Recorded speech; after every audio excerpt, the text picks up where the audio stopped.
This guy farms immortal ogres for points. A monster that no matter how many times you kill it, it will be resurrected again the next day, stronger and faster. Thanks to his skill, decapitation, he drops them in one clean strike and treats the hunt like practice.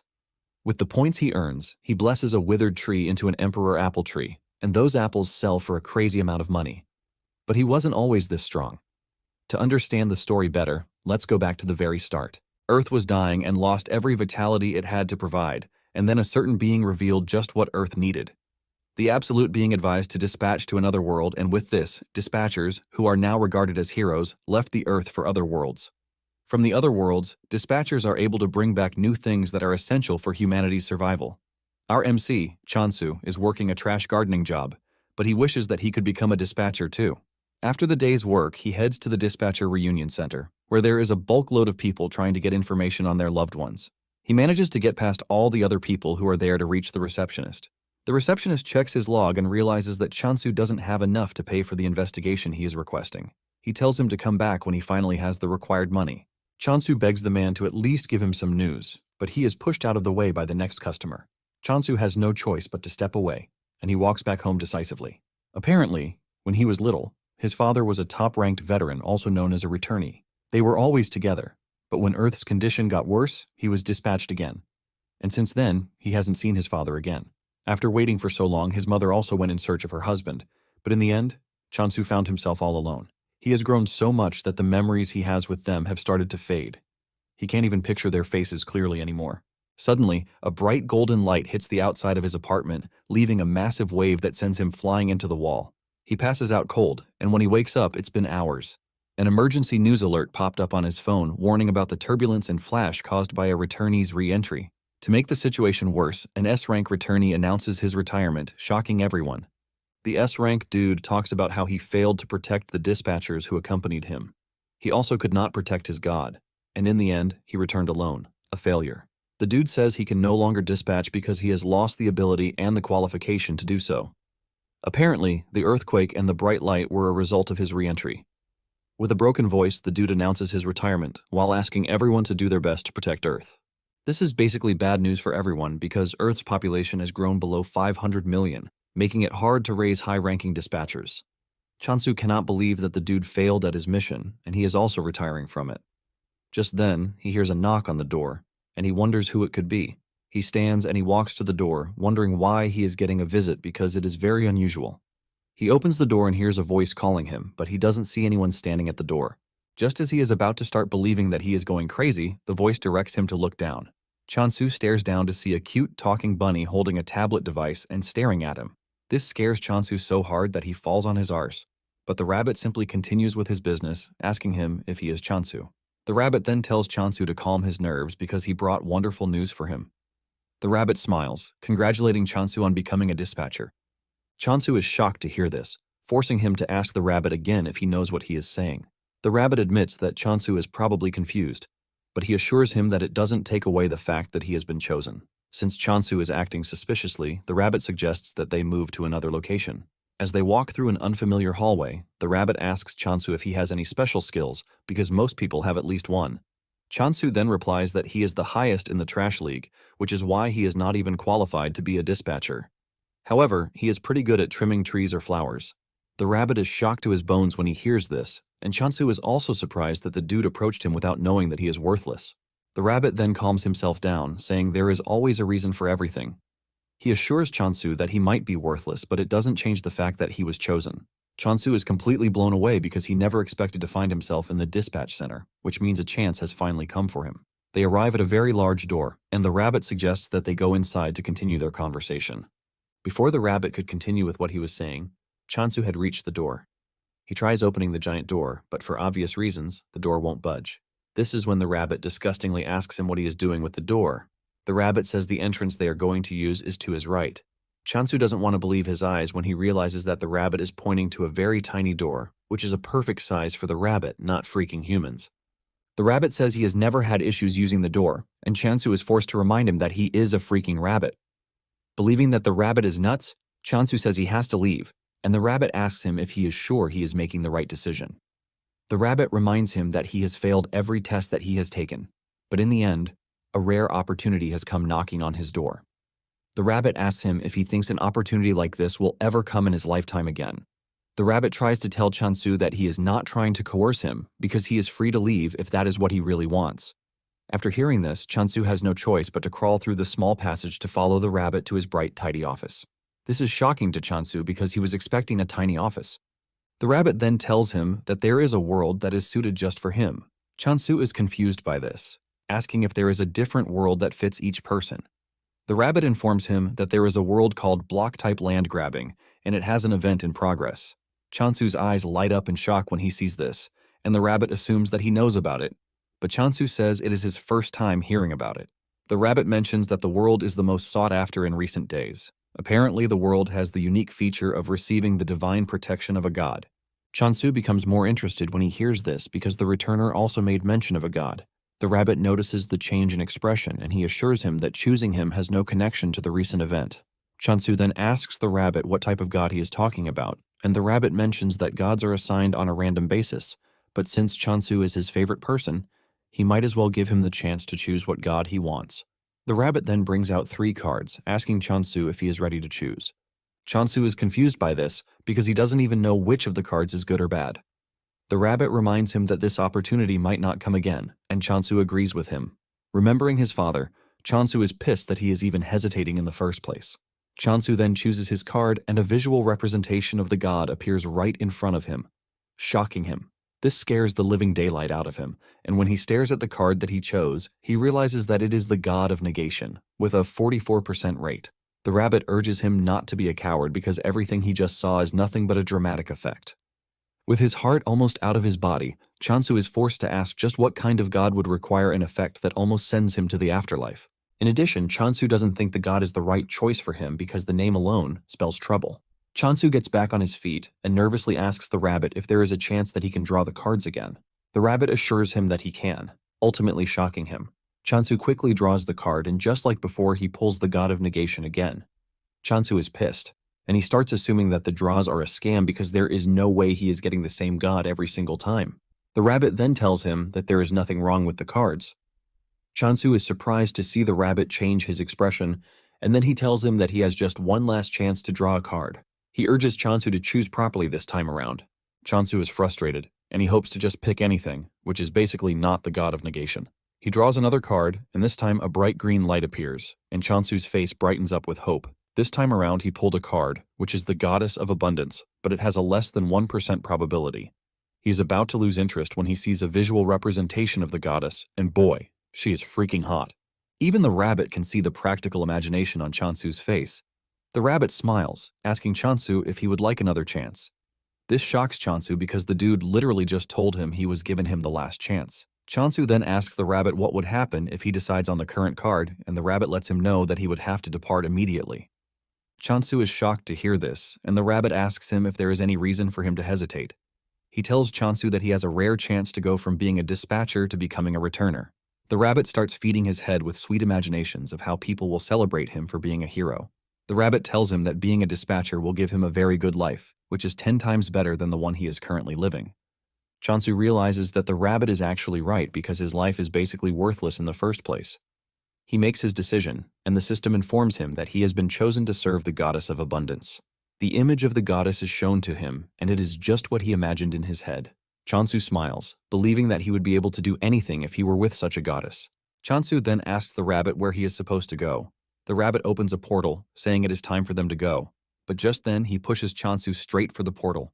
Chansu fears, asking the rabbit if it is really safe for him to enter the portal. The rabbit teases him that the portal is beautiful, but to Chansu, he is staring at an obvious death trap. Nonetheless, he has no intentions of backing down, as he plans to become very successful to show his haters that they are trash. While he is busy thinking about how he is going to become successful, the rabbit pushes him into the portal. Just then, a voice scolds the rabbit for directly intervening in the matter when he knows that it is quite forbidden. The rabbit replies that they have no choice because Chansu is the only one who can help. While getting sucked into the portal, Chansu spots the loading screen, and a tip pops up, telling him the percentage signifies the size of the god's faction. This shocks Chansu to his bones because he thought the percentage was a probability, but it turned out to be something worse. Chansu finally makes it to his new world, with the pain that he is just learning about something so crucial. He looks around to see that everywhere is not far from a wasteland. In addition to the goddess not having a faction, he has found himself in a doomed land. Seeing this, tears fall out of his eyes, and he concludes that he is done for. Chansu was expecting an abundant land, but everything he is staring at is nothing but a wasteland. The system window pops up again, welcoming Chansu to the world of digging. It tells Chansu that he is the apostle of the goddess, and he is required to secure as many land rights as possible through digging. Before he starts doing anything, he thinks of looking around first. He figures out that he needs to find the goddess, and he suddenly runs into an old, shabby sickle. He wonders if someone used it and then threw it away. Since he is a gardener, the sickle matches his hand really perfectly. Suddenly he feels an overwhelming presence behind him, and fear grips him that a monster is about to consume him. Fear creeps through his body when he realizes that he hasn't even met the goddess yet, and a monster is about to make a meal of him.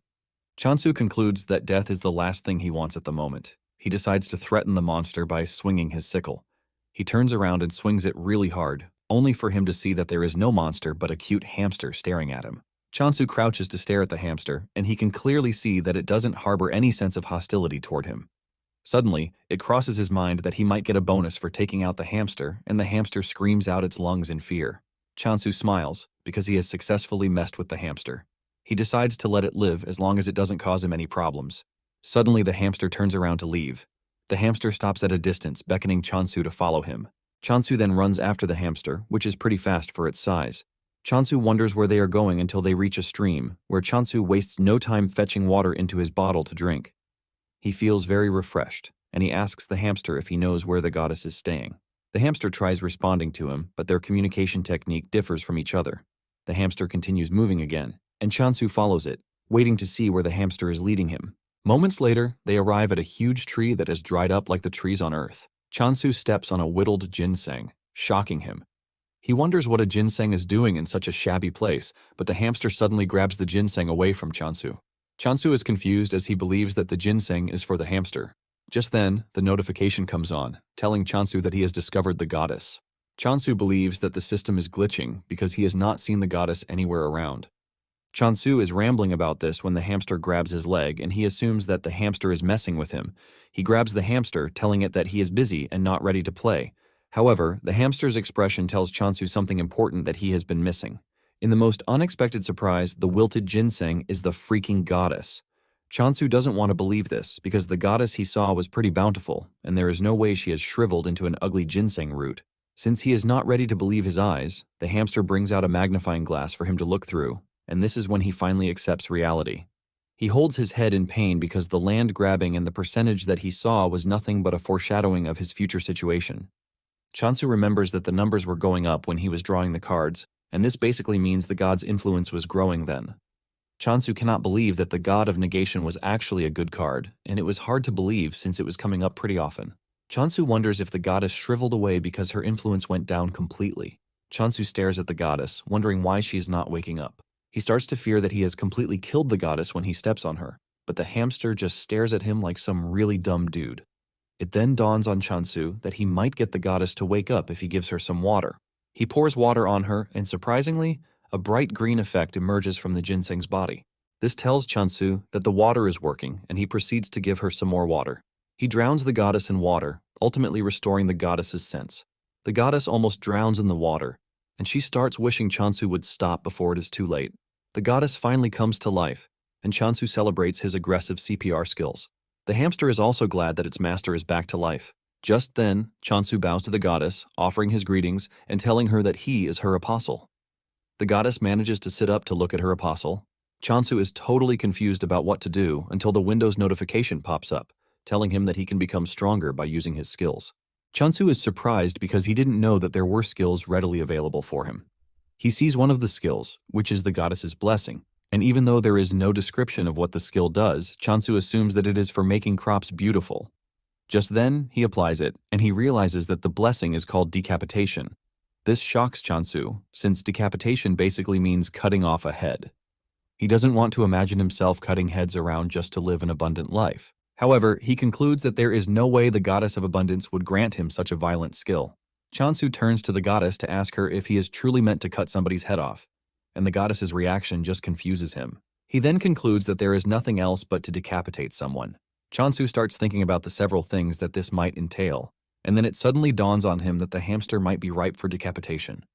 The hamster is busy celebrating the revival of the goddess, not knowing that Chansu is staring at him with the most evil eyes ever. The hamster turns around to see Chansu fully armed and ready to turn it into 2 pieces. Just before the sickle can hit, the hamster makes a run for it. Chansu continues his chase, and realizing that there is no way out, the hamster hides behind the goddess. Chansu calmly tells the hamster that he is not happy with what he is about to do, but it is all for the goddess's sake. Suddenly, the hamster and the goddess start to panic, and when Chansu turns around, he sees a terrifying creature standing behind him. Chansu also notices that the hamster has jumped in front of the goddess, and this is when it dawns on him that the hamster wasn't a monster after all. Chansu admits his mistake and figures out that he has to make amends for his mistake by defeating the real monster standing in front of him. However, the question of whether he can do it remains a thing. Nonetheless, Chansu is a brave dude, and he charges at the monster with the sickle in hand, and thanks to the decapitation skill, he can see exactly where he needs to cut. He activates the decapitate skill, and he leaps at the monster, swinging the sickle so hard that it takes down the monster in one strike. The hamster and the goddess are left in shock when they see this. Chansu casually returns to the goddess like he didn't just do something pretty crazy. Chansu then bows to the hamster for mistaking him for a monster and almost sending him 6 feet underground. He asks the hamster to forgive him, and the hamster smiles before giving Chansu a thumbs up to let him know that he is not holding grudges against him. Chansu is happy to see this, and he gives the hamster a name, Hamstol. The name sounds so good to the hamster that it starts to blush hard from it. Just then, the Windows notification pops up again, telling Chansu that the head of the monster will automatically be transported due to the skill's effect. This is when Chansu finally learns the name of the monster that he killed, which is the Immortal Ogre. Because he has defeated one ogre, a kill count also appears to show him that he can kill as many of them as he wants. Chansu is surprised that the monster is known as the Immortal Ogre when there is nothing really immortal about it. The system comes up with another notification, telling Chansu that the transported offering now belongs to the goddess. Chansu turns to look at the goddess, and he realizes that the goddess has become even fresher than before. It dawns on Chansu that if he continues working hard and terminating monsters, it will, in turn, help the goddess return to her best form. Motivated to see the goddess's hot body, Chansu runs off to find more monsters to kill. He soon runs into a horde of immortal ogres. He gets another tip that there are unidentified points that can only be used by the world system, which means that they cannot be traded between individuals. Chansu is surprised because he didn't know when he acquired the points. Nonetheless, it is a good thing for him, and he figures out that getting rid of the ogres is the next thing on his list. Chansu is glad that he can wield the decapitation skill because it makes killing the ogres easy for him. Chansu dashes toward the ogres, activating the decapitation skill, and he cuts them down with just one swing. Another tip pops on, telling him that he can acquire points by killing monsters. Chansu sees this as a go-ahead to kill as many monsters as he can because the system just gave him the go-ahead. Chansu has defeated 4 immortal ogres already, and he thinks of killing about 100 just for the feel of it. After defeating the first wave of monsters, Hamstol celebrates on Chansu's shoulder as if he were the one who defeated the monsters. Chansu then asks why the monster is called an immortal ogre when they die too easily for something that should be eternal. Since no one can answer his question yet, he figures out that he will get the answer to his question if he continues defeating the monsters. Chansu returns to the tree to find the goddess looking even more beautiful than before. Chansu smiles because the effect is coming in faster than he even thought. He is excited to see the goddess return to her original form. The goddess then points to the huge tree, leaving Chansu confused about what he is supposed to do. It then dawns on him that the goddess is asking to be lifted into the tree. Chansu helps the goddess up, but the goddess beckons to him. The system then tells him that he can use the Blessing of Abundance, but every skill consumes points. Chansu touches the tree and activates the Blessing of Abundance. He pours all of his skill points into it, and with the help of the skill, he makes the tree bountiful again. By the time he is done, he is surprised to see that the tree is an apple tree, and there are apples hanging everywhere. He plucks one of the apples that looks really giant. Even though he has not seen an apple before, something tells him that it shouldn't be that big. Even though he is tempted to munch on the apple, he decides to offer the first harvest to the goddess. The goddess accepts the fruit, and to his shock, the goddess absorbs the apple in seconds. This leaves Chansu questioning the possibility of what he just witnessed. He realizes that the goddess is quite powerful and figures out that getting on the goddess's bad side is not a good thing for him. Chansu leaps onto the tree to fetch a bunch of apples so that he and Hamstol can both eat. Chansu figures out that he has to be pretty strong because the goddess he serves is not one to joke around with. Chansu munches on the apple, and he is surprised at just how delicious it is. While he is quietly enjoying his apple breakfast, The goddess, on the other hand, is wondering how Chansu is able to defeat several monsters in a single day.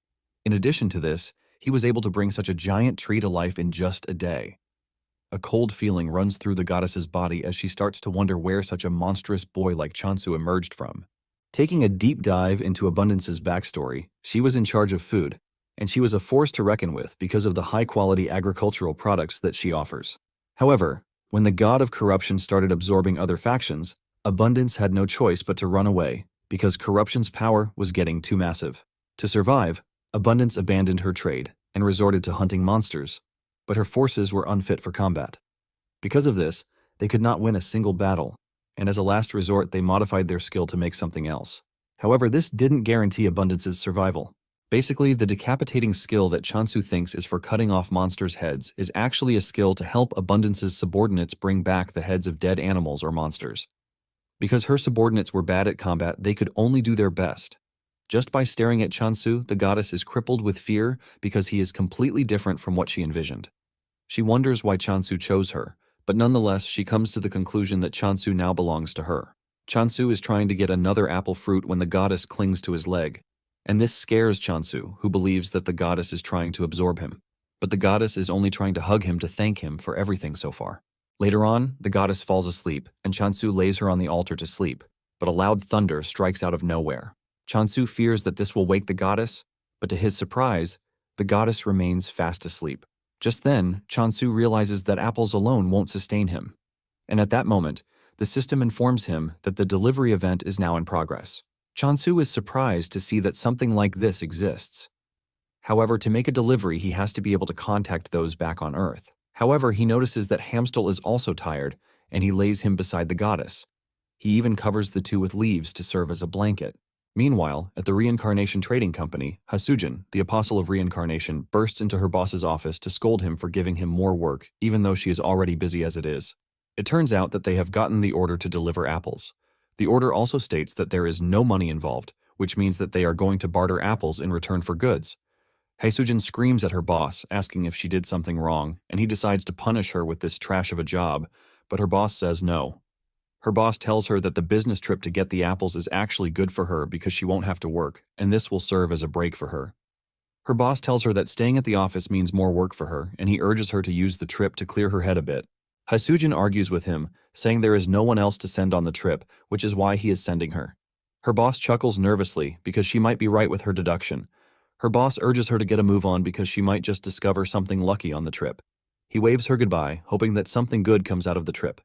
Haesujin checks out the order logs and realizes that there are a bunch of deliveries that she has to do, and she hopes that it is worth it, or else there is going to be a big problem. Meanwhile, Chansu has been gathering apples in preparation for delivery. While Chansu is gathering the apples, Hamstel is having a field day with them. Chansu soon finds him munching on the apples, and he grabs him, telling him to stop messing around with the apples. He tells him that the apples are for trading because they will be meeting with someone later in the day. Since the delivery person will be coming a long way, Chansu figures out that acting all cool on the first day will leave a good impression on whoever the person is. According to the information he got when signing the delivery event, he found out that the world is truly divided into blocks, and the Block Territory Conquest Grand Summon event is in progress. Even though it appears as a regular land, there is a wall at the edge, and to move to another block, a movement ticket is needed. Chansu figures out that there is really nothing around him, and it would take him a whole week to reach the nearest village. Chansu is glad that the delivery only takes 2 days. Even though it is quite fast, Chansu doesn't care as long as he gets his sleeping bags pretty fast. In addition, he ordered a cushion for the goddess to sleep on. Chansu is aiming to raise the goddess's affection to the maximum to make sure he doesn't get on her bad side. Chansu also notices that the immortal ogres have been showing up on their own since the day before, which is a good thing for him. He has finally figured out in the name that the immortal is more or less a reviving term. Nonetheless, Chansu doesn't care, as long as he gets to terminate as many of them as he can, while farming for points. While battling it out with the monsters, he almost gets crushed from behind, but he manages to dodge. This is when it dawns on him that the monsters have gotten slightly faster. He assumes that the monsters grow stronger just like skills do. Even with this, Chansu feels no danger coming from them whatsoever. While taking out the monsters, Hasujin is watching from the sky, and she has the same reaction as everyone who has witnessed Chansu take on the monsters. All she sees is a crazy, overpowered dude who has monsters for breakfast. Apparently, the immortal ogre was once considered the main hunting target for most dispatchers because it provided more points than regular monsters. However, no matter how many times it was killed, it always resurrected the next day, stronger than before. Even if the dispatcher moved their block, it would continue coming after them, which makes it the most persistent monster. In addition to this, it usually leaves a curse on its target, giving it the chance to wear them down until they eventually collapse. In the end, it became a creature that everyone avoids. That same creature is what Chansu is cutting down like tissue. Hasujin starts wondering if Chansu is so reckless that he doesn't even care about the monster's retaliation. Hasujin also notices that Chansu is not even purifying the defeated monsters. With everything she has seen, she assumes that Chansu is a swordsmaster. But then, she wonders why a swordsmaster would be picking apples out of all the things that he can pick. Hasujin concludes that Chansu is not a smart swordsmaster, but to avoid his wrath, she believes that it would be best to deal with him in the most gentle way possible. After taking down the horde of immortal ogres, Chansu realizes that he has gained a ton of points and that it is increasing exponentially too. Because of the blessing, an apple now costs 1,000 points. Chansu figures out that hitting 100 is not going to be a problem for him. He had been wondering why there was a shrine in the region in the first place, but it appears to be a jackpot for him. Just then, Hasujin approaches him and she humbly bows to him. She introduces herself, revealing that she is from the trading company and that she has come with Chansu's delivery. Chansu excitedly shakes Hasujin's hands, saying he is actually impressed that she managed to find the block on her first try. Deep down, Hasujin is scared because Chansu is a powerful dude, and she has to be very careful not to get on his bad side. Just then, she spots the hamster, and this catches her attention because he looks so squishy that she wants to hug him. Chansu notices the eagerness on her face, and he asks her if she is feeling unwell, but she replies that she is feeling good. Unknown to Chansu, Hasujin is just eager to touch the hamster. Chansu then tells Hasujin to follow him so he can lead her to where the apples are. Upon arriving there, the smell of the apples alone catches her attention, and she is forced to say this out. Chansu agrees with her, saying the apples grew really well. Hasujin cannot believe that the large tree standing in front of her is an apple tree. Chansu plucks one of the apples and he asks Hasujin if she would be willing to eat the apple. Hasujin collects the apples, and the massive sizes of the apples shock her. However, she is not expecting anything great because when a fruit gets too big, the sweetness suffers a backlash. She expects to be disappointed, but the moment she bites out of it, she is sent into a state of unimaginable tastefulness. Hasujin realizes that the apple is quite sweet, and the acidity is also balanced out. She figures out that the apple would sell for nothing less than 100,000 gold because of how sweet it is. Hasujin then asks Chansu to confirm if he placed a 2,000 gold price tag on the apples, and Chansu says yes. Hasujin lets Chansu know that the price he placed on the apple is quite absurd, and Chansu thinks she is saying the apples are too expensive.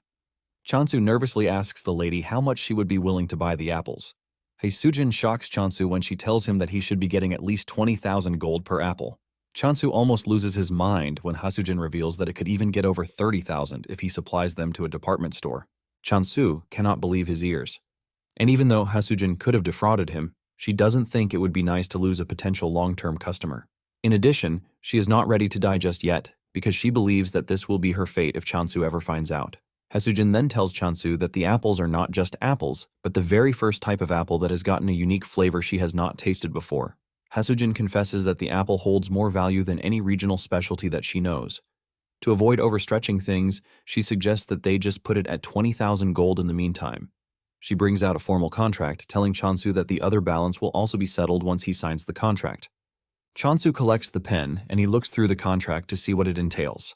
Once he sees that it is something favorable to him, he smiles. However, he suggests that they adjust a particular section of the contract. Hasujin is surprised when she realizes that the company's share percentage has gone up. Chansu lets her know that it wasn't a mistake, but he did that because he would like to build a long-lasting relationship with Hasujin. In addition, Hasujin was honest with him about how much the apples are worth. Chansu stretches his hand forward to shake her, and this shocks her. She then thanks Chansu for accepting the contract, and she hands over the items that he ordered. Among the things he ordered are seeds, food supplies, and cooking tools.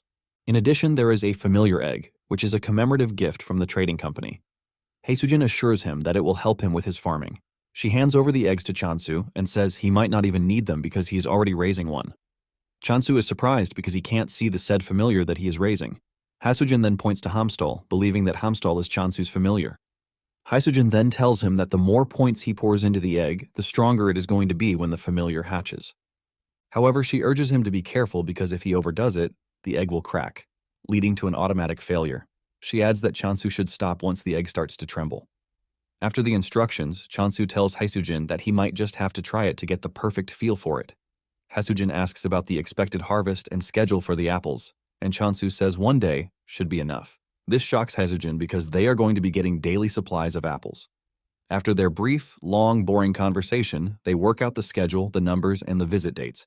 After everything has been sorted out, they conclude the first part of their deal. After Haesujin is gone, Chansu walks up to the goddess to thank her for staying hidden when Haesujin was around. Chansu looked at the several supplies that he got and couldn't believe that the sales of apples were lucrative. Nonetheless, he knows that he owes it all to the goddess. Just then, he spots the goddess hugging the eggs, and he realizes that he might have to hatch the eggs sooner. However, he is going to need more points if he is going to do this. To do this, he figures out that killing more monsters is the way forward. Chansu is proud of how things have come so far, but he is not delusional enough not to know that there will be difficulties ahead. Even with the thought of this, Chansu is not scared because he is built to face challenges. When Haesujin returns to the trading company, she tells her boss everything that she saw. She tells her boss that Chesun is definitely Korean, but she assumes that he is a member of the combat factions.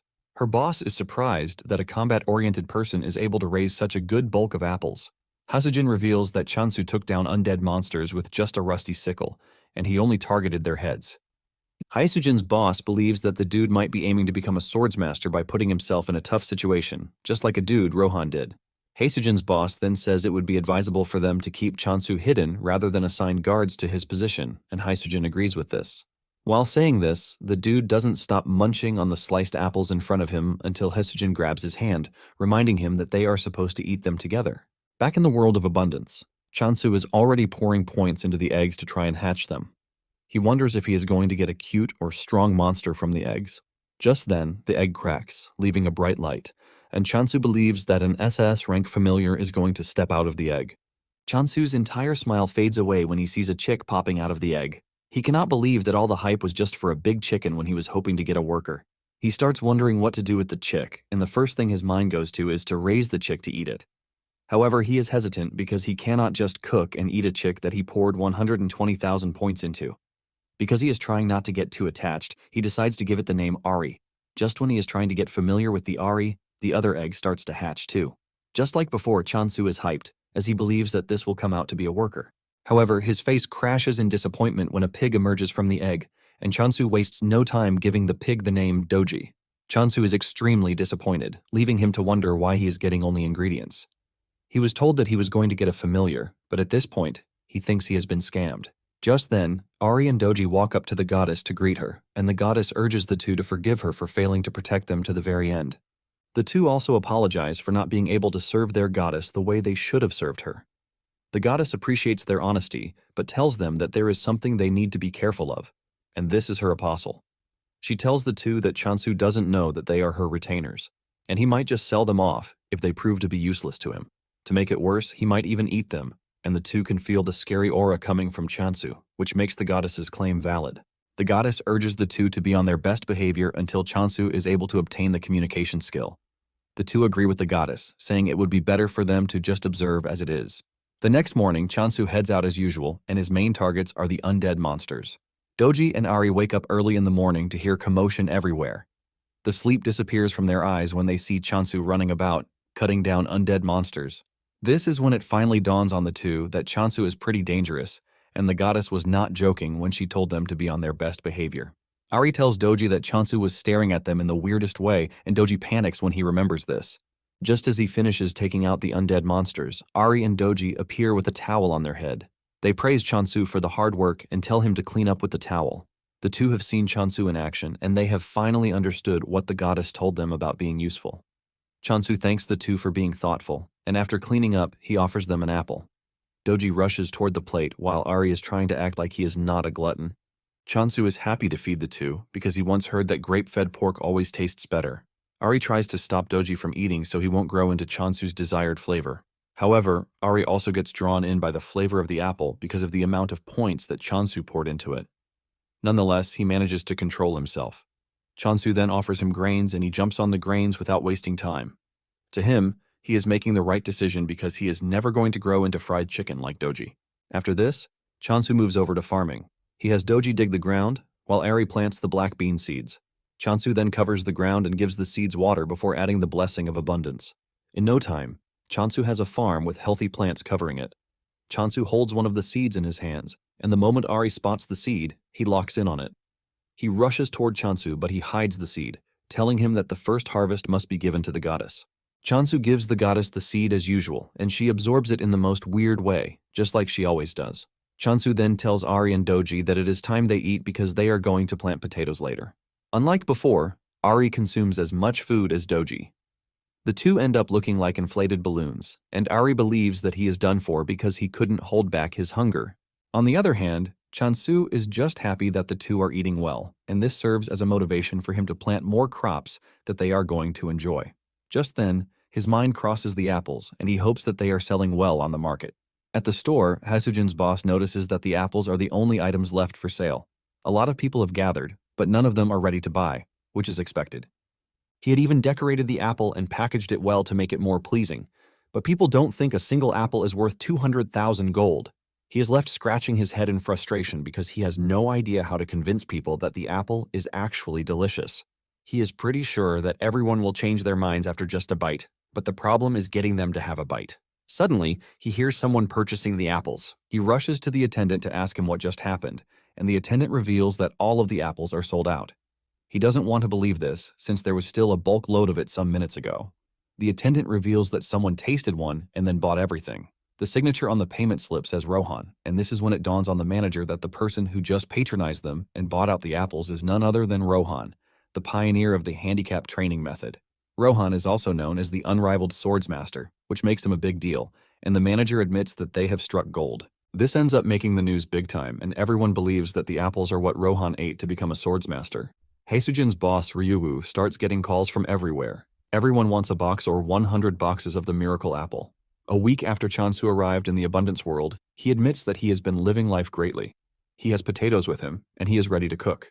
While cooking the tasty potatoes, Doji is already holding his leg to let him know that he is interested. Chansu simply reveals that he is not making the potato for him because he just finished eating his own meal. Nonetheless, he still gives him some to eat. Moments later, Haesujin shows up, and she is surprised to see that all of Chansu's familiars have hatched. To Haesujin, she is staring at a bunch of cute teddies that she can hug to feel better. Meanwhile, Hamstal and the other two are covering the goddess to make sure that she is not exposed to Haesujin's glaring eyes. Chansu then asks Haesujin why she came. Haesujin mentions that she has some good news for him. She brings out sales receipts to tell Chansu that all the apples sold out, and they all sold out for the tagged amount too. Chansu holds his head in shock and amazement because everything went off in just 2 days. Haesujin tells him that the most unbelievable part of everything is that everyone now wants a taste of the apple. Chansu is blown away because he never saw apple as something that would command so much money. He remembers that apples were usually sold for less than 1,000 gold. Because he's getting 30% of the profits, Chansu realizes that he is going to make at least 60,000 gold per apple. With a simple calculation, he realizes that he would have gained 3 million in one day if he managed to sell 50 apples. Chansu's mind blows out of the roof when he realizes that an annual profit of 1 billion is coming his way.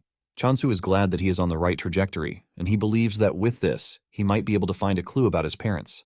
Chansu tells Haesujin that he is not a mood killer, but he asks her how long she thinks the hype over the Emperor apples will last. Chansu knows that the apples are currently popular, but he also knows that there is no way they will continue selling for that huge amount in the future. Haesujin then assures Chansu that she understands his concern, but lets him know that 100 apples a day to a target audience of 1 million means they will still be in business for 27 years. Chansu is shocked to hear this, and he assumes that it is an overestimation. Haesujin then tells Chansu that he has nothing to worry about. Haesujin then asks him if he has thought about increasing his apple production. Chasun smiles nervously, saying he has grown other crops too, and it will be nice if she tastes them. He assures her that they are as tasty as the apples. Haesujin's eyes light up like a goblin when she hears this. Chansu then tells her to sit tight while he serves her potatoes first. Haesujin takes a bite out of the potatoes and she melts in sheer joy at how sweet they are. She starts imagining all the good things that will come out of the potato if managed right. Just then, Chansu shows up with pancakes and fries. Haesujin shed tears as she consumed the food in front of her. She mentions that the potato fries can be considered a main dish instead of a side dish. Chansu then finishes the combo with roasted sweet potatoes. The moment he serves this, Doji and Ari go crazy, demanding that he give them too. Chansu then suggests that they all eat together. Chansu notices that Ari is looking skinny, and there is one explanation for this. It is basically because Doji has been stealing Ari's food, preventing him from eating properly. Hamstal jumps on the table to eat with Hasujin, and Chansu asks Hasujin for her thoughts on the potatoes because he plans on selling them too. Hasujin thanks Chansu for the delicious meal, and then asks if there is a way he can grow the crops and also increase apple production. Chansu replies that it would be difficult, since he is going to need more points. At the same time, Chansu doesn't think it would be wise for him to use all of his points on farming. Hasujin lets Chansu know that his efforts are appreciated, but she urges him to focus more on apples. Hasujin mentions that all of the apostles are Korean, and the culture of the world is built on this. Hasujin says the food is amazing, but lets Chansu know that it is hard to charge a premium price for crops alone. Hasujin says the crops won't be as profitable as apples even if people start to demand them. Hasujin goes on her knees, begging Chansu to consider apple production as his primary assignment. Realizing that there is no changing her mind, Chansu asks her if 100 apples a day will be enough, and her eyes light up when she hears this. She thanks Chansu for reconsidering and putting her suggestion into the books. The next day, Chansu steps out to hunt monsters as usual. Doji asks Ari if it is important that they follow Chansu every time he steps out, and Ari screams at Doji, telling him that they are the only ones who can keep watch, because Hamstal is basically useless. Unknown to them, Chansu is actually wondering why the two keep following him everywhere, and he assumes that they are combat-type familiars. Chansu doesn't think there is any way actual familiars will be pretty useless to the point that the only thing they can offer is to eat. His conviction soon goes down the drain when he sees the two getting chased down by an undead monster. Chansu blames himself for thinking the two are worth the hype he was giving them in the first place. Just then, Doji trips, giving the undead monster the chance to close down on him. Chansu tries to reach him, but the distance is just too much for him. Chansu tries getting the monster's attention by screaming, but even this doesn't work. Chansu swings his sickle, but even this proves to be useless because the range is short. Suddenly, the monster dies, shocking Chansu because he knows that the sickle didn't reach the monster. Just then it dawns on him that the skill might have been upgraded, and the skill range has increased. Chansu tries it out by staying at a distance and swinging the sickle at the monsters. With just one strike, he takes out multiple targets and the window pops up, alerting him about the newly obtained range of the skill. In addition, he gets a new skill, mass decapitation, and this shocks Chansu, but he figures out that this would allow him to handle more monsters. Chansu goes on a rampage, cutting down several monsters, and this scares Ari and Doji. The two immediately run back to the goddess, who is shocked to see them back so soon. Ari tells the goddess that Chansu might have gotten stronger, but at the same time, obtaining the communication skill is also important. The goddess then urges her retainers to calm down because she never granted such a skill. Doji then tells the goddess that the name of the new skill is mass decapitation, and this name itself shocks the goddess. Fear crept through her body as she thought about this because it was her first time hearing it. Even the goddess has no idea what type of person Chansu is at this point. She assumes that he is a grim reaper sent from hell. Just then, the goddess tells the two that she might actually have an idea of what is happening. Doji hears this and his head goes into overdrive, believing that the goddess was truly the one who bestowed the skill upon Chansu. Ari is forced to slap Doji for being so dumb, and he tells him to hear what the goddess has to say before coming up with his trash ideas. Ari then asks the goddess what she thinks happened, and the goddess replies that the apostle's skill has evolved. The goddess mentions that decapitation skill is a modified version of the harvesting skill. She reminds them that the evolved skill allowed the user to engage in a wide range of harvesting, just the same way that the goddess thinks Chansu's skill has evolved into mass decapitation. Ari is surprised to hear this, and he mentions that this was something first-year apostles only could do. The goddess agrees, saying this is exactly why Chansu is pretty scary. However, the goddess thinks he is a thankful dude, which makes things a bit better. The goddess says Chansu might be growing at an exponential rate, but it is all thanks to his growth that they are safe to some extent. The goddess then says she will give Chansu the communication skill once he returns.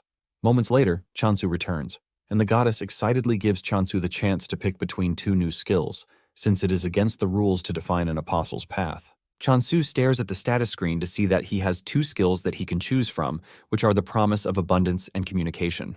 The goddess is confident and assured that Chansu is going to pick the communication skill. The goddess can't wait to tell Chansu to stay away from danger and also to thank him for everything he has done so far. After taking a minute to think about his choices, Chansu picks the promise of abundance skill, shocking the goddess, who least expected this. Before making his decision, Chansu had stared at the screen for some time to know which skill would work best. He stared at the communication skill and realized that it was just a skill that allowed him to communicate with plants and animals. The horror of hearing Ari and the others scream at him whenever they are pissed made him realize that he is going to have a really hellish life if he picks the communication skill. Since there is a saying that ignorance is bliss, he decides that choosing the communication skill would be a wrong move. This is why he went for the promise of abundance instead.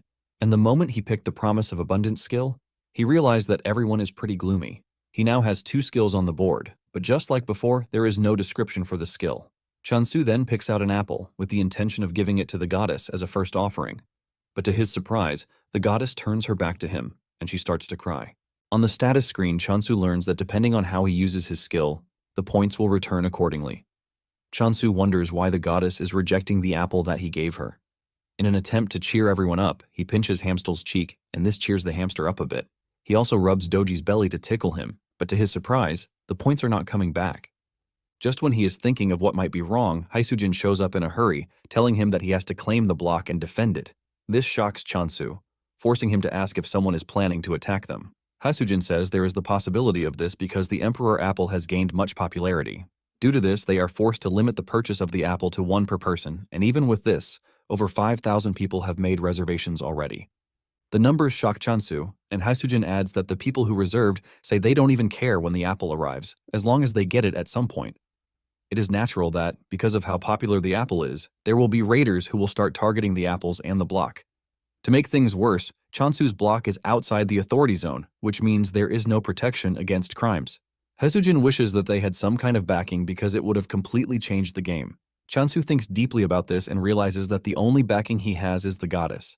Chansu figures out that if he loses, it is going to be the end for the goddess and the entire region. Haisujin tells him that the first step in curbing this is to claim the block and install a secure gate. Chansu agrees to this, and he says capturing the surrounding blocks to set up a disguised base will put them closer to Haisujin. Haisujin sees this as a really great idea because once they occupy the block and build a door, they won't have to deal with movement restrictions. Chansu then asks why the reservations increased out of nowhere, because it definitely isn't normal. Haisujin tells him that the whole block is going crazy because of the effects of the Emperor Apple. Chansu is confused about the said effects, and Haisujin mentions that there have been claims that the apple is a cure for all. This shocks Chansu, who doesn't think the apple is even capable of everything they are claiming it does.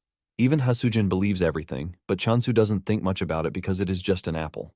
Meanwhile, an annoying journalist is following Rohan as he enters the hospital, and he has his camera ready. Rohan visits his friend Yunsu, who is a grand alchemist. Rohan tells Yunsu that he brought a get-well gift for him, and the gift is nothing but a box of Emperor apples. Yunsu is surprised that Rohan brought the apples for him because he has heard the rumors too. Yunsu takes a bite from it and explodes in pleasure, saying the nutrition and flavor are maxed out. Unsu expresses his shock and starts asking questions about the apple, but Rohan reminds him that he is not a cuisine expert. While Yunsu is slowly eating the apples, Rohan, who brought them as a gift, is munching on them like crazy.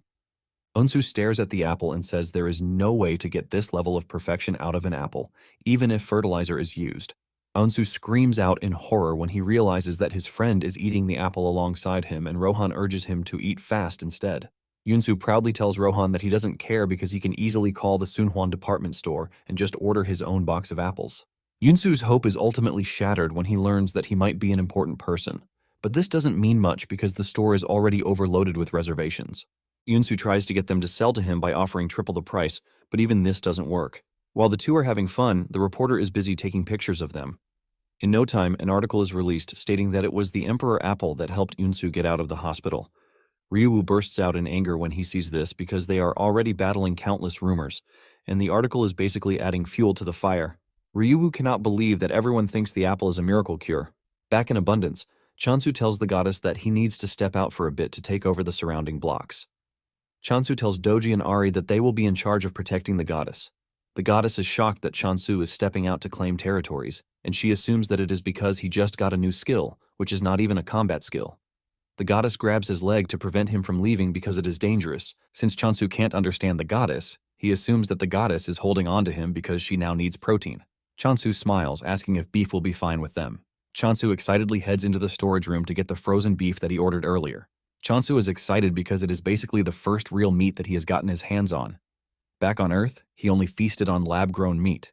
Chansu excitedly puts on the stove and he starts grilling the meat. He admits that the smell is definitely on a different level from the cultured meat he has always eaten. Doji is already excited to eat the meat, but Chansu tells him that the meat is for the goddess.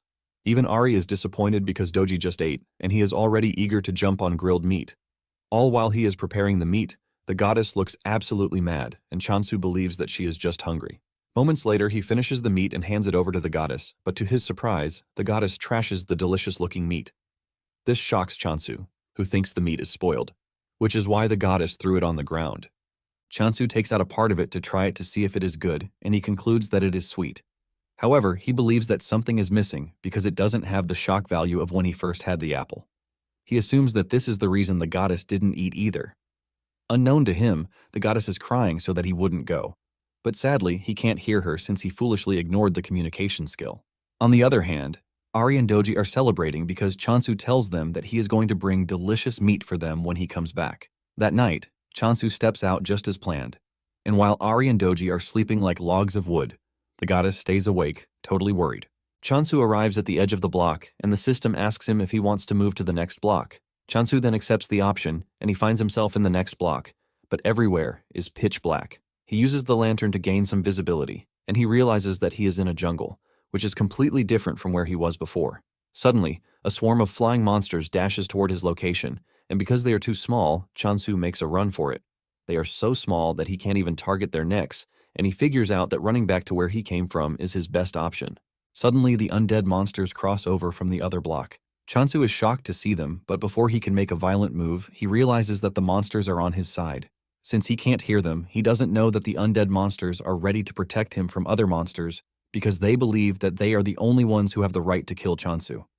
To make sure that they can uphold this, they are ready to protect him. The undead monsters then head straight for the bugs to start wiping them out, giving Chansu the chance to retreat back into his own block. Just then, the system informs him that he has earned bonus points from defeating evolved monsters.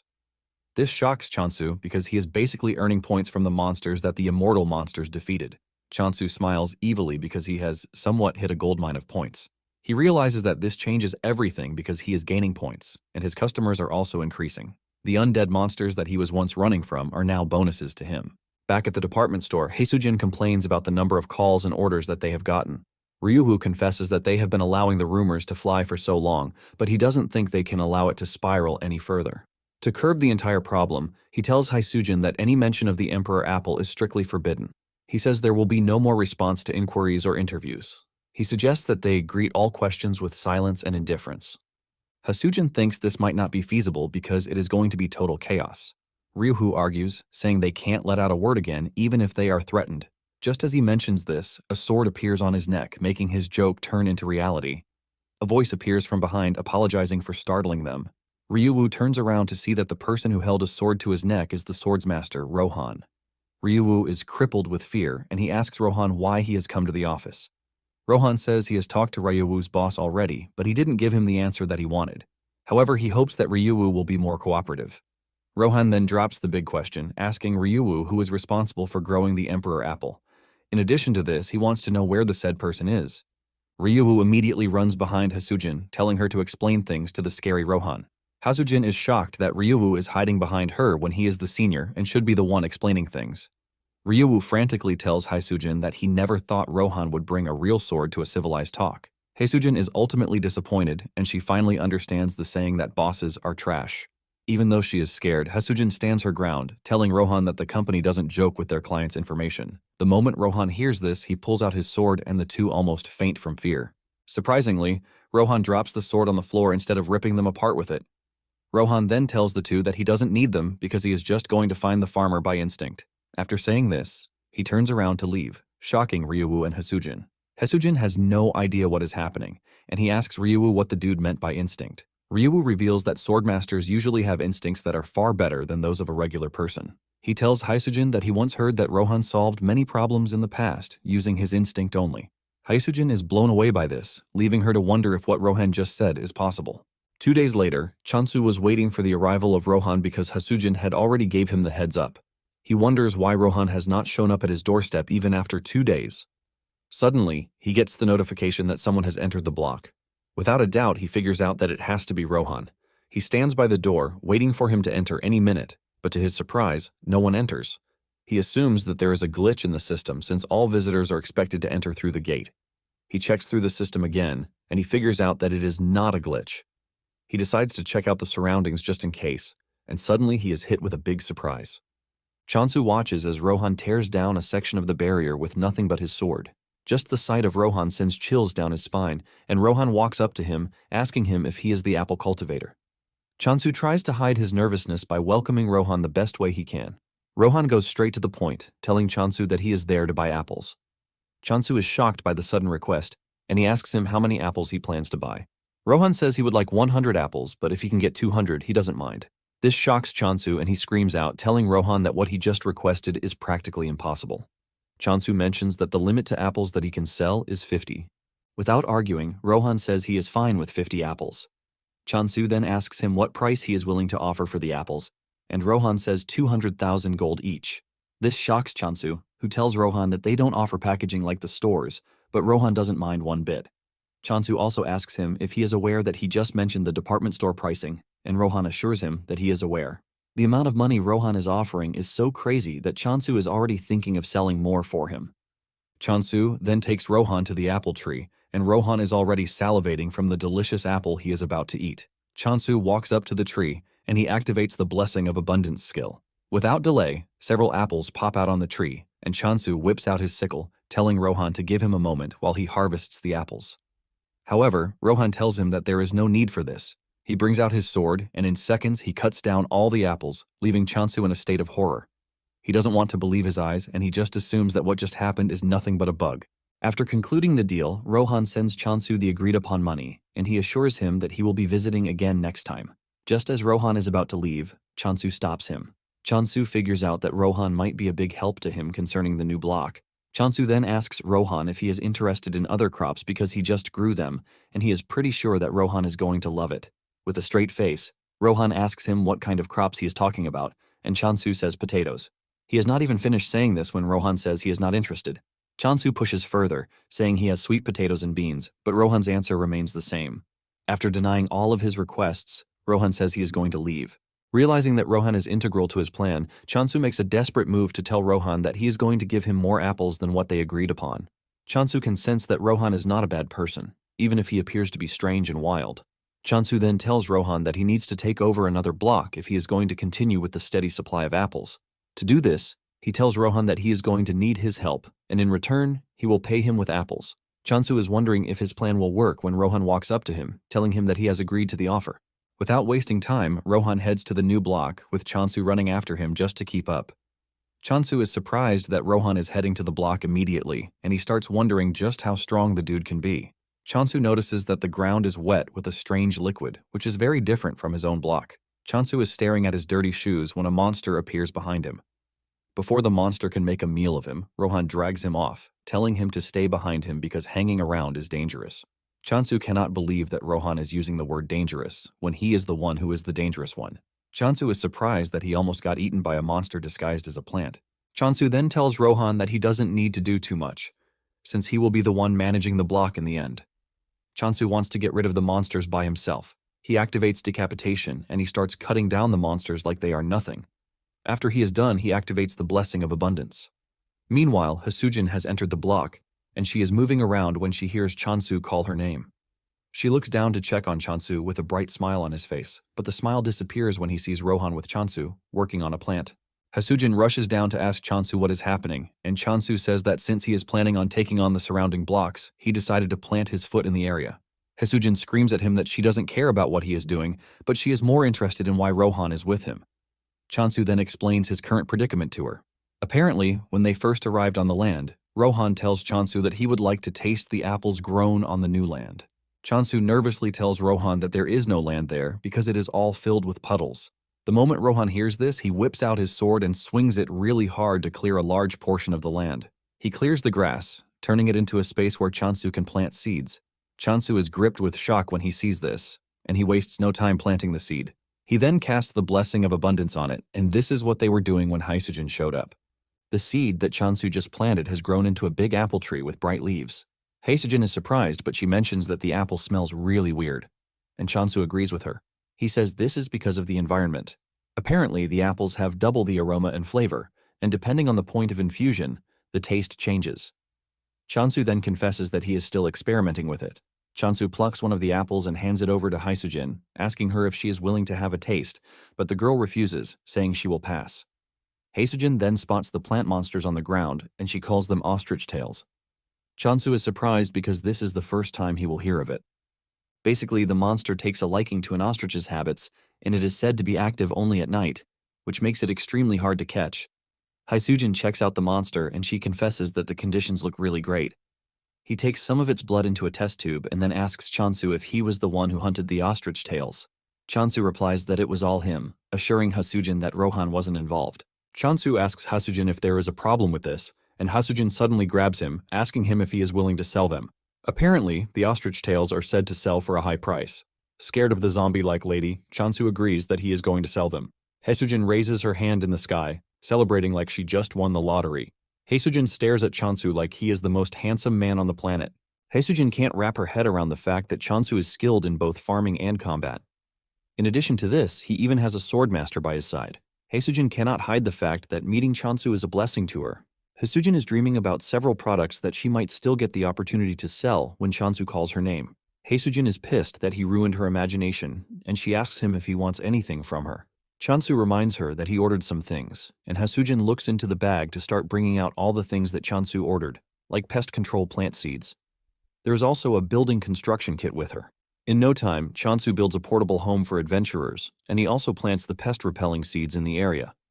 This leaves Haesujin shocked because she didn't know that Chansu has the ability to also grow plants in a short duration of time. Haesujin continues wondering just what kind of person Chansu is. Soon afterward, he purchases the new block, leaving the goddess and her retainer rejoicing like babies. Chansu is also happy because he has finally become a landowner. Apparently, a single block usually consists of 100 ownership units, and once all are acquired, the faction gains possession. Chansu is exceptionally happy because back on Earth, he could barely acquire a single room. In addition to this, purchasing the land comes with a bunch of new features, and the most important one is the block's trait assignment feature. Chansu gets a tip from the system, telling him that the traits assignable to a block depend on the apostle's god or the block's nature. Chansu is happy to hear this because the feature fits perfectly with the goddess's nature. The system asks him to choose a trait to assign to the block, and his options are growth and death. Since growth sounds better than death, he thinks of choosing growth. In addition, he believes that this will help with the goddess's growth too. Chansu applies the growth trait, but things don't look entirely different from what they look like. Chansu concludes that there is no notable difference because it is still on stage 1. He checks out the status window to see that the growth trait affects basically everything. Chansu is smiling until he realizes that there is an option for spawned monster growth there. Chansu almost faints from the fear creeping through his body when he sees this. This basically means the trait has its bad and good attributes. One of the bad attributes is that the undead monsters have partaken in it too. Even though they have grown, Chansu is relieved that they are still manageable. Chansu heads out as usual to take on monsters, and he easily takes them down as usual. He is glad because the undead monsters growing stronger also means more points for him. Suddenly, Rohan appears behind him, shocking him because he didn't even sense his presence. Chansu figures out that Rohan has come to see him because his apple is already finished. Rohan wonders what Chansu meant by already, and Chansu reminds him that it has not even been a week since he got the last batch. Chansu concludes that Rohan is just going to die from eating too many apples. Chansu then asks him how many apples he needs, and he replies that he wants 120, but if he can get more, he won't mind. Chansu then tells Rohan that he would have to adjust the flavor because of the change in environment. He says Rohan will taste one for free. Unknown to Chansu, the goddess and her retainers are gathered under the apple tree. He is shocked when he gets there to find them playing around. The group almost sinks into the ground when they spot Rohan, since he looks pretty dangerous. Suddenly, Rohan swings his sword, and Chansu believes that he is aiming for the group. He dives to protect them, but in the end, Rohan was just aiming for the apples. Chansu believes that Rohan has not sensed the presence of the goddess, since he called them familiars. Just then, Rohan says he can sense the growth trait on the block, and because of this, he would like to stay and train, but he assures Chansu that he is going to pay. Chansu becomes interested when he hears that Rohan is willing to pay, and he asks him how much he is offering. Rohan smiles while telling him the amount of money he is ready to throw out. This sends Chansu into a state of ecstasy, and he immediately shakes Rohan's hand, welcoming him as his esteemed customer. Rohan asks him if he thinks his request is possible, and Chansu says yes. However, he wants to know if the environment will not be torn in half, and Rohan assures him that it won't. Chansu also asks if things will suddenly explode out of nowhere, but Rohan assures him that he has nothing to worry about. Chansu then tells Rohan that he doesn't have the power to manufacture monsters, since he doesn't even have lots of points to spare. Rohan lets him know that he doesn't need his help to sort out monsters because all he needs is a space in the corner. Chansu is surprised to hear that this is all Rohan needs. Chansu has no issues with this, but he tells Rohan that there is something else he wants aside from money. Chansu lets out his heart, saying he would like Rohan to be his guard. Since the world they are living in is prone to being in danger every time, Chansu thinks it would be better for Rohan to protect. After all, Rohan is one of the best swordsmen out there. Rohan replies that he will consider Chansu's offer if he can enhance the growth effect. Chansu is glad to hear this, and he assures Rohan that he is going to enhance the growth rate by 50,000 points every day. In addition, he's willing to provide 10 apples daily. Rohan is more concerned about the apples, and he asks if they can be purchased differently. Chansu then assures him that he doesn't have to worry about the apples.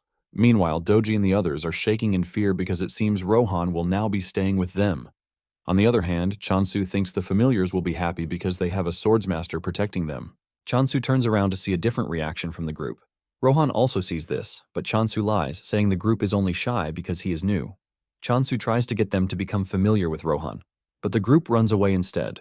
Chansu cannot believe his eyes, but he moves past the embarrassing moment to tell Rohan his first request. Later on, the two are inspecting the other block when Rohan senses something behind the brushes. They walk over to check it out, only to find a cat lying there. Chansu is surprised because he wasn't expecting any other animals like Hamstall to be in the area. Because of how relaxed the cat looks, Chansu believes that it is not dangerous, and before Rohan can stop him, Chansu walks up to the cat to pet it. The cat wakes up to see an ugly face standing over it, and it jumps away like it just saw a ghost. The cat hisses at Chansu, which almost sends a chill feeling down his spine. The status window then informs Chansu that the cat is actually the Apostle of Negation, and it has declared war on his block. Chansu is shocked that the Apostle declared war on him just because he patted it a bit. With tears in his eyes, he asks Rohan if the cat is the Apostle of Negation because it has declared war on him. But Rohan believes that the dude is saying trash. Chansu suspects that the cat is mad because he was touched without permission. Chansu walks over to the cat to try to settle their differences while wondering why he has to fight a little cat. Just then, Rohan shocks him, telling him that he won't be fighting the cat. Rohan says the apostles he will be fighting will appear through the block's border very soon. Surprisingly, Rohan says they will be human. Chansu is shocked to hear this because it was easy for him to kill monsters, but humans are a different story. As if Rohan knows what he is thinking, he tells him that he is free to kill Negation. Rohan lets Chansu know that they have the option to resurrect at the temple. Chansu is shocked to hear this, and he asks Rohan if he is talking about a checkpoint, and Rohan says yes. Chansu considers this an unfair advantage because he and his group don't have the luxury of just getting a second chance if they mess up. Negation apostles, on the other hand, can act recklessly and not suffer the consequences that come with it. Chansu is hyped for the battle, since he is at a disadvantage, and he asks Rohan if he is going to help him with the battle ahead. Rohan replies that he is willing to help if he can. Just as predicted, a group of Negation-loyal monsters and human apostles appear in the block. One of them holds a megaphone in his hand, and he makes a loud announcement telling Chansu to show himself. At the alchemy headquarters, Hasujin has taken the ostrich tail sap for examination. She is thinking about just how impressive Chansu is. She believes that Chansu is strong the way he is with the help of an artifact. Apparently, an artifact is a divine item that is created for those close to a god. Sometimes it is formed from remnants of a dead god, which in turn grants the user the opportunity to use the god's power. After thinking this through, Hasujin doesn't think Chansu is using an artifact because they are hard to use unless they match the deity's nature. Hasujin is thinking about the future possibilities of things when Unsu rushes into the room. Hasujin is shocked and even more shocked when Unsu starts walking toward her. Unsu has the ostrich tail sap with him, and he screams at Unsu, asking him where he got the sap from. The question shocks Hasujin, but without a doubt, she knows that something crazy is about to happen again. Back at Chansu's block, the apostles urge him to step out before they get tired of searching for him. Unknown to them, Chansu and Rohan are hiding in the nearby bushes. Chansu wonders why the dudes are acting recklessly, and he asks Rohan if he thinks this is because they can resurrect even if they die. Rohan confirms this, saying they are probably acting that way due to the chances of getting resurrected. Even though they have little time to engage the enemies, Chansu is relieved to have Rohan at his side. He is basically putting all of his faith in Rohan. Just then, Chansu steps out of his hiding place, holding his sickle. The apostle stares at Chansu like he is some kind of weakling, and he tells him to bring him apples. Another dude makes fun of Chansu, telling him that he is outnumbered and that he has no chance against them. However, the team starts getting nervous because they can't see Chansu do anything, which is pretty weird. After some minutes of silence, Chansu finally speaks out, telling the apostle that he is nothing but trash and that he is not worth worrying over. Chansu is confident that he has the swordsmaster backing him, and before the negation dudes will have to get the chance to do something crazy, Rohan would have dealt with them. The apostle is pissed by this, and he gives Chansu one more chance to surrender the Emperor apples. Chansu retorts, telling him to head to the department store if he really wants to eat apples. The apostle is overtaken with rage because of Chansu's big mouth, and he asks him if he can handle the consequences of his arrogance. Chansu further breaks the dude's ego by telling him to go ask his mother all the trash questions he is asking him. Chansu's words hit the dude at the spot where he wants, and he angrily tells his subordinates to kill Chansu. At the alchemy office, Unsu is pestering Hasujin about where she got the sap.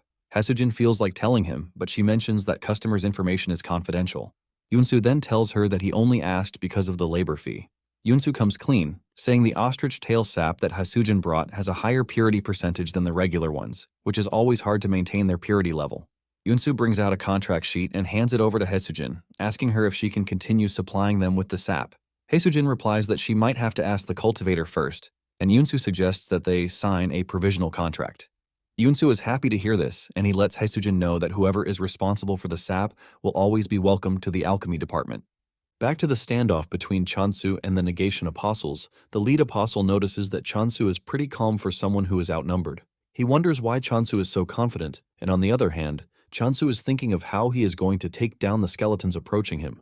As the skeletons rush toward him, Chansu activates the mass decapitation skill, and he wipes out the entire skeleton team in one fell swoop. The apostle is surprised to see his subordinates flying in the air like they are feathers. Chansu piles on the misery by telling the apostle that his subordinates are quite weak. Chansu stands above the bones, asking the apostle if he is ready to surrender. However, the apostle is not about to lose to some derated farmer. The apostle brings out an orb, and using the orb, he summons a giant monster called Heracles. Heracles looks absolutely terrifying with a lion's head attached to his left shoulder. Instead of running off in fear, Chansu still finds a way to trash-talk the apostle, telling him that he is very bad at giving names. The apostle laughs at Chansu, telling him that he is about to regret his actions because Heracles is a weapon worth lots of money. The apostle then orders Heracles to go after Chansu. Heracles swings his giant punch, but he easily dodges it. Before Heracles can make another move, Chansu swings his sickle at him and sends him to the heavens in just one strike. Heracles crashes to the ground, shocking the apostle, who was already boasting of how strong Heracles is. The apostle cries in pain, saying Heracles is a monster he has been putting together for the past 10 years, and Chansu took it down, like it's nothing. The apostle then turns to his subordinate, Soye, a fourth-generation apostle, to scold her for not joining the fight. Soye reminds the dude that he was the one who confidently went after Chansu, and she doesn't see any reason why he should complain after getting whooped by a farmer. Soye tells the dude that she's willing to get her hands dirty, but she will be getting extra fees. After all, her role was to guide the way, and nothing else. Chansu is smiling and getting excited about the whole thing, until Soye turns her gaze at him, and her eyes turn red. This is when a tip comes in, telling Chansu that Soye uses the skill called Negation of Life, which places a curse on the target. The system doesn't sugarcoat how dangerous the skill is, and before Chansu knows it, he has fallen under Soye's skill. The annoying dude starts laughing when he realizes Chansu has fallen for Soye's trap. He tells Chansu that he is about to witness what happens when someone crosses the negation. Soye screams at the dude, telling him not to forget the real reason why they came in the first place. The dude quickly gets a move on to try and find the apple tree, but he promises to get revenge for his broken creation later. As he dashes through the woods, he can smell the apples in the air, and he figures out that it is just a matter of time before he gets there. Suddenly, he notices a faint movement behind him, but when he turns around, he sees no one. He is left in confusion as he doesn't know where the person is. Suddenly, Rohan appears above him, and thanks to Rohan being a popular swordmaster, the dude recognizes him. However, this doesn't do him much help as Rohan cuts him down. Meanwhile, Chansu suddenly opens his eyes to find himself back on Earth. The last thing he remembered was fighting the negation, but he had suddenly appeared somewhere else. He realizes that things appear to be totally different from what he knows. Just then, he hears his parents call his name from behind. He turns around to see that his parents are actually standing there, and his face lights up in joy as he rushes toward them. He jumps into their arms and hugs them tightly as tears roll down his face. Chansu cries out loudly, asking the two where they have been so far, and he begs them not to go anywhere again. Suddenly, his biggest fear starts to take place in front of him again. His parents push him aside and they walk away, as he screams, begging them not to leave. Chansu screams out in pain, but suddenly, Rohan pulls him out of the weird dream he is having. He tells him that he is suffering from Soye's trick, and what he saw wasn't real. Rohan had hit Soye on the arm while trying to rescue Chansu, and she couldn't believe that Rohan was in a place like this. Soye crashes to her knees, and Chansu angrily goes after her with his sickle, ready to punish her for making him cry. However, Rohan gets to Soye before him, and he cuts her down.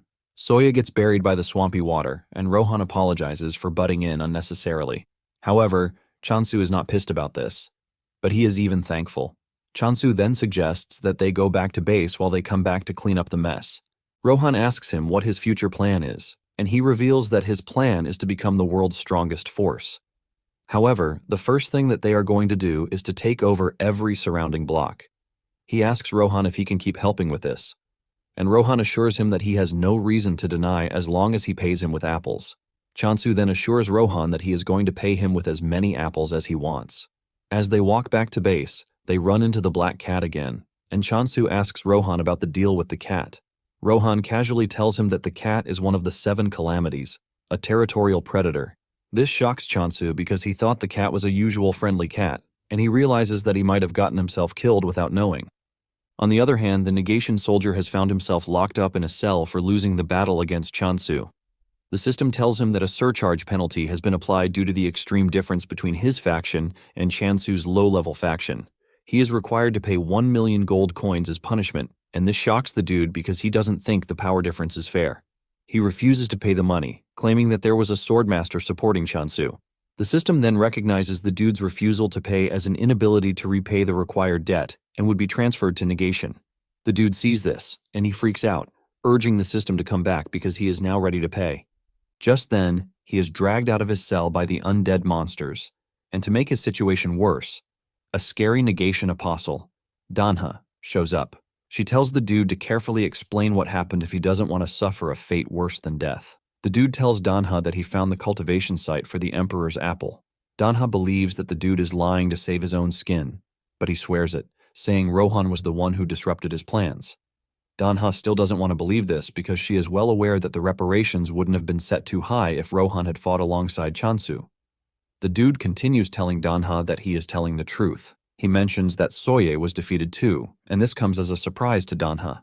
Manhwa then stands up from where she is sitting and she walks toward the dude. The dude almost loses his little manly ego as the scary lady walks up to him. Manhwa then tells the dude that they can't hold Soye accountable, which means he will be the one to suffer the consequences of their failure. Manhwa smiles evilly while telling the dude that she has a proposition. She grabs the dude's head and puts him under a contract that will make him a prisoner until he fulfills her wishes. She tells the dude to head to the cultivation site and start working on it. The dude argues that this is impossible, but Manhwa threatens to turn him into an undead if he doesn't cooperate. She lets him know that the only way he is getting out of this mess is to find a way to infiltrate the apple cultivation site. Well guys, that's the end of the video. If you like this video, comment next part in the comment section. Also subscribe to the channel, hit the bell, and like the video. Thank you for watching and see you next time again.